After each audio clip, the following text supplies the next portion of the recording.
My name is Rania Syara binti Marisha. My metric number is 30DMB70F 2001. My name is Nurazin binti Muhammad Latif. My metric number 30DIB17F 2022. My name is Abdul Rahman Yahya. I'm from Group 6. My metric number 30DIB17F 2018. My group will be discuss about Chapter 6 in ethics. It will be regulatory and supervisory framework. My group will be discuss about the regulatory and supervisory framework in Islamic finance. It also will be identify the financial system, discuss the act that regulate financial system. It will be divided into three: Islamic Financial Service Act 2013. Second one is Finance Companies Act 1969, and lastly Finance Service Act 2013. It also will be differentiate between the common law and financial fraud, and also they explain the legal framework of Islamic banking, license of Islamic banking, business of Islamic banking, Government Investment Act 1983, Islamic Financial Contract, and lastly Islamic Financial Service Board (IFSB).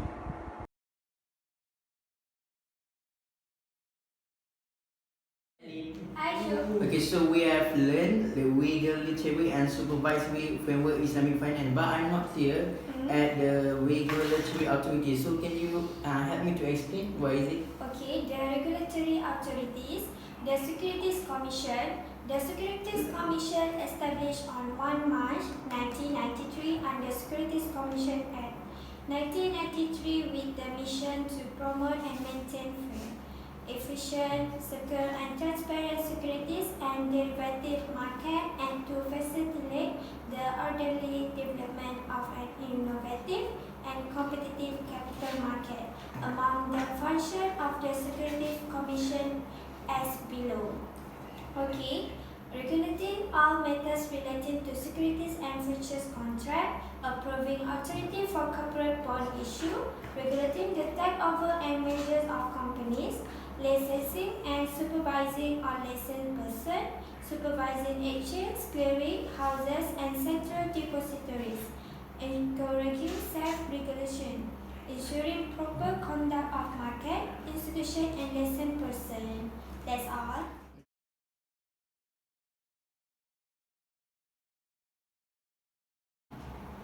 Shukri, Yes. did you know about the self-regulating authorities? No, can you explain about it? Oh, there are three institutions under self-regulating authorities. They are Bursa Malaysia, Kuala Lumpur Option and Financial Future Exchange (LOFF) and ASC Market. I want to explain you about the Bursa Malaysia. The Kuala Lumpur Stock Exchange (KLSE) can be said to originate as far back as the year 1910, when the rubber boom gave rise to the mushrooming of a shareholder firms in Malaya. Although no stock exchange was formed until March 12, 1960, these first few shareholder firms gave the impetus for the growth of a share market, which eventually crystallized in the form of the KLSE today, which is a company limited by grantee and which was incorporated in 1976 in conjunction with the Security Industry Act being then brought into force. The KLSE is a self-regulated organization with its own memorandum and article of association. The object for which the KLSE was established are stated in paragraph 3 of its Memorandum of Association. Its primary object is to provide, regulate, and maintain facilities for the conducting the business of a stock exchange in Malaysia. So, I want to explain you about the Kuala Lumpur Option and Financial Future Exchange KLOFFE. Wow. Wow, okay. KLOFFE in Malaysia first financial and derivative exchange has been approved under the Future Industry Act as a future and option exchange company. It allows for the trading of equity-based derivative contracts such as a stock index future, stock index option, and stock option. KLOFE is a wholly owned subsidiary of KLSE. KLOFFE uses a screen-based dealing system, which means there is no physical trading floor. KLOFFE has established and administered business rules which related to trading. The intermediaries in the future and option market must be licensed by the Security Commission under the Future Industry Act, and their conduct is governed by the Future Industry Act and business rules. Transaction of settled by Malaysia Derivatives Clearing House, which is MDCH, which is a dedicated clearing house. MDCH member must comply with the rules of MDCH. These rules include procedure for the acceptance of contract for registration, the method of calculation of the margin and deposit, and the cut-off time which payment must be made. About the ACE market, which is a nation exchange of security dealing and automate quotation berhad, MESDAQ. MESDAQ began its operation on April 30, 1999, and is a stock exchange approved by the Ministry of Finance under Security Industry Act. It administers the new capital market targeting high growth and technology-based company. MESDAQ means objective are to provide a capital market which will provide a means for high growth company to raise capital and promote technology-intensive industries to assist in developing science and technology based in Malaysia. So did you understand about that? Yes. So that's all for about the 3 self-regulatory authorities. Okay, thanks for the information, Aina.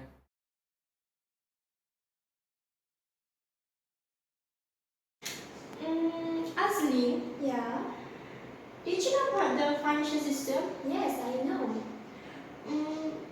I don't understand what Sir teach us in the class. So can you tell me about the financial system? Yes, of course. Let me tell you about financial system. Okay, each country has their own financial system in Malaysia. Our financial system is divided into two, which are financial institution and financial market. The financial institution consists of two categories, which is banking system and the non-financial intermediaries. Meanwhile, for financial market, is concept of money and foreign exchange market, capital market, derivative market, and offshore market. Do you understand? Oh, I understand, but can you explain more about the financial institution and financial market? Why don't we do the mind map? Yeah, sure. Let's three elements. First, Bank Negara Malaysia, banking institution, and others. Banking institution have 4 points: commercial bank, finance companies, merchant banks, and Islamic banks. Others have 2 points: discount houses, representative officer of foreign bank. And non-bank Malaysia intermediaries have 5 elements: provident and pension fund, insurance companies including Takaful, development financial institution, saving institution, and others. Saving institution have 2 points: National Saving Bank, Cooperative Society, and others have 6 points: Unit Trust, Pilgrim Fund Boards, Housing Credit Institution, Cadangan Mas Berhad, Credit Guarantor Corporation, Venture Capital Companies. Oh, I understand, but so you want me to explain about financial market? Yeah, Okay. I'm so excited. You need to wait. Okay. Financial market have 4 elements. First, money and foreign exchange market, and 2, derivative market, 3, offshore market, and the last is capital market. Money and foreign exchange market have 2 points: money market and foreign exchange market. About the offshore market, have 1 only element: Labuan International Offshore Financial Center. we call IOFC. About the derivative market, we have three elements, which is a cumulative feature, KLSE CI feature, and KLIDOR feature. And the last one is a capital market. It has 2 points, which is a first equity market, 2 bond market, and bond market has a 2 point also. So public debt security, or private debt and security. So did you understand about the financial market? Yeah, finally I understand about the financial system. Oh, I'm so glad that we can understand about the financial system. Me too. So thank you. It also plays an importance in its developmental role with respect to economic management, institutional building, and the development of the financial system infrastructure. The objectives of the NM is to issue currency and keep reserve while safeguarding the value of the currency, to act as a banker and financial advisor or agent to the government, to promote monetary stability and a sound financial structure, to influence the credit situation to the advantage of the country. Next, the commercial banks were brought under BNM supervision through Banking Act 1973, but this was subsequently replaced by the Mafia in 1989 and repealed on FSA 2013 and IFA SA 2013. The range of transaction accounts typically offered by commercial banks are saving account, current account, fixed deposit, and negotiable instrument of deposits. The main functions of commercial banks are to provide retail banking service such as the extension of deposit, granting of loans and advance, and financial guarantees, trade financing facilities such as letters of credit, discounting of trade bills, shipping guarantees, trust receipt, and banker acceptance. Custody service such as safe deposit and share custody. Next, the principal distinction between a finance institution and commercial bank is that its loan or financing are predominantly for higher purchasing financing, leasing and housing loan or financing, and its customer base comprise similar business, finance components, and are authorized to operate saving and fixed deposit accounts, but are not permitted to provide current account nor engage in foreign exchange activities. However, since 1991, they have been allowed to offer money changing facilities including the sale of travelers' checks. Next, an offshore is basically a small territory or jurisdiction that imposes law or no taxes on income, profit, dividend, and interest earned or derived from the offshore business activities or transaction carried out by offshore multinational corporation in or from those jurisdictions. Thus, not have any exchange control or limitation or transboundary movement of funds into out of the jurisdiction by the offshore company. No stamp debt, no value added tax. Next, lastly, the objective of establishing Labuan IBFS are as follows: to exchange the attractiveness of Malaysia as an investment center, to supplement the onshore financial system center in Kuala Lumpur by tapping the growing demand by tolerant financial and related services. Next, to strengthen the contribution of broad financial sector to the progress of diversified economic growth.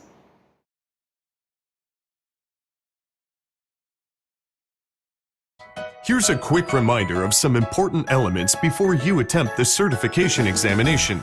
So, why do we need Sharia compliance? 1.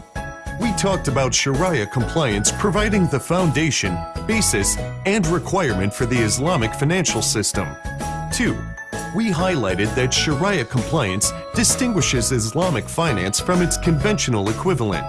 This differentiation gives Islamic finance credibility. 3. Sharia compliance also ensures acceptance, validity, and enforceability of contracts and arrangements. 4. Lastly, we discussed that Sharia compliance creates confidence, allowing parties reassurance that financing solutions really are free from prohibited elements. So, what risks are Islamic financial institutions exposed to? We highlighted the following risks all Islamic banks have to be aware of. 1. Rate of return risk.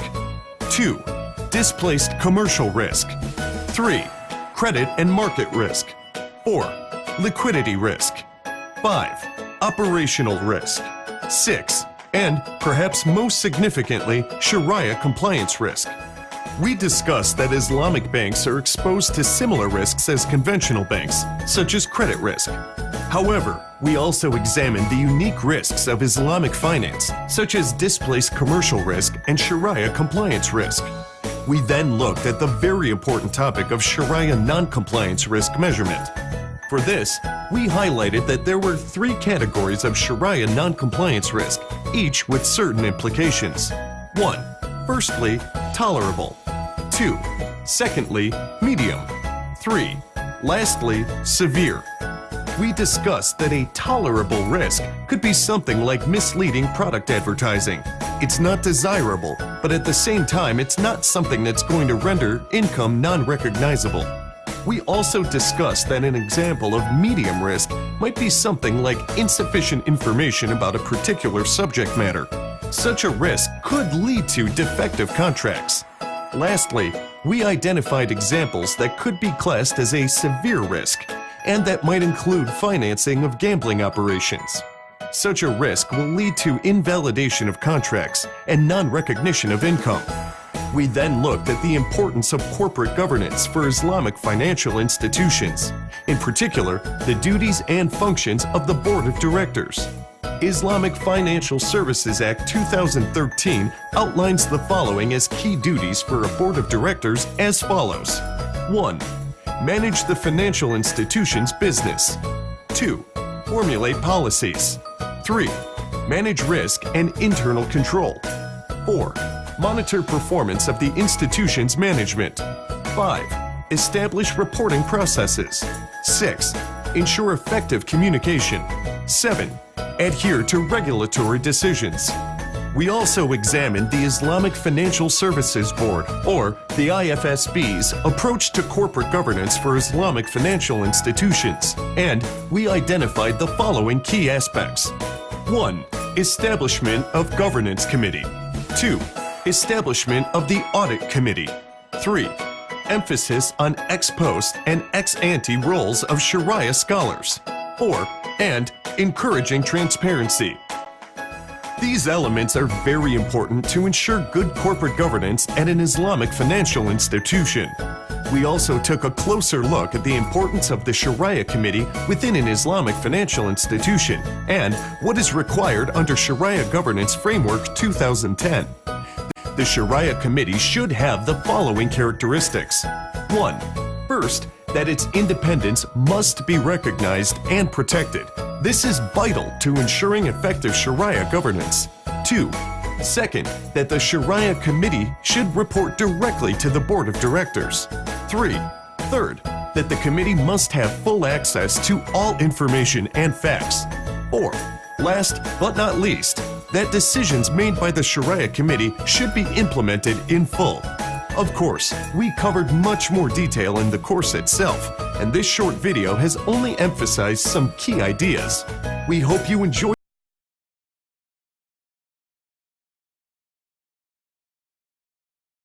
Mubarak, do you understand about common law and financial fraud? Yes, I understand. Why? Can you explain to me why is common law is important? Common law is jurisprudence where stage of research and analysis are required to determine what the law is in a given situation. In a common law jurisdiction, several stages of research and analysis are required to determine what the law is in a given situation. The common law important is divided into 5. One of it is judicial decision. When judges make a new decision based on a case differences, it becomes a new precedent to be followed in the future on similar cases. In this case, the precedent is made by the judge based on the differences identified during trial instead of legislative status. Second, regulatory power. Common law carries the same regulatory significance as legislative status, particularly where there is no legislative state authority in existence. Third, revision process. Common law is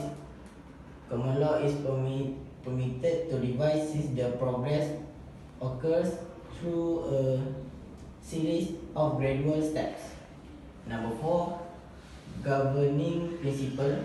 The basic purpose of common law is establish the fact. And the last, governing body. Common law is the governing body used in tort law for case meant to compensate for wrong act. That's all. Okay, now I understand about it. Jana, do you understand about financial fraud? Yes, I understand. Can you explain to me? Yes, financial fraud can be broadly defined as an intentional act of deception involving financial transaction for purpose of personal gain. Fraud is a crime and is also a civil law violation. Many fraud cases involve complicated financial transactions conducted by white-collar criminals, such as business professionals with specialized knowledge and criminal intent. Type of fraud divided by 4. First is illegal deposit taking. Illegal deposit taking is an act of receiving, taking or accepting of deposits, for example, money, procedure metals, previous stones and other articles, from members of the public that promise a repayment with interest or return in a money or monies worth without a valid license under the banking and financial institution, that called mafia. Second, illegal internet investment scam. Illegal internet investment scam is a variation of illegal deposit taking activities, such as employers the search of internet through emails and website as a primary channel for interaction, communication and transaction of business, in fund management and investment advice without any license. Third, illegal foreign exchange trading scam. Buying or selling of foreign currency by individual or company who is not an authorized dealer, or by an individual or company that has not obtained the permission of the controller of foreign exchange under the Exchange Control Act 1953. Buying or selling of foreign currency by a resident who is not an authorized dealer with a person outside Malaysia, or by a resident who has not obtained the permission of the controller of foreign exchange under the ECA. Lastly, unauthorized withdrawals. Unauthorized withdrawals involves the withdrawal or transfer of funds from an individual's banking account with proper authorization or consent by individual. Such incidents are normally the result of an individual knowledging or unknowledging divulge their personal information, such as personal identification numbers or PIN and password to fraudulent or third parties. That's all. Now I understand. Thank you, Jana. You're welcome.